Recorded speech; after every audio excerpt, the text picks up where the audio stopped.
Here at Reviewed, we spent over 1,000 hours testing over 70 robot vacuums. But what goes into that testing, you may ask? Well, we have a room up here that is a simulation of carpets and furniture of varying sizes. However, we chose some pretty extreme measurements for these obstacles in order to pressure test the robot vacuum's programming and construction. To test the robot vacuum's ability to clean, we use cork that's ground up to a specific density.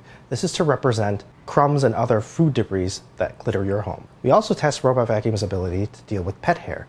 We source pet hair from a variety of cats and dogs of different breeds and sizes. However, to keep things consistent, each robot vacuum has to deal with a tuft that's exactly 1 cubic inch. If a robot vacuum has a mop attachment, we test this with baby powder and chocolate syrup. The baby powder represents adhered dust, while the chocolate syrup represents general stains. Every robot vacuum we test is unique, but we put each one through the same tests. That way you know the one that you're buying is the one that performed the best.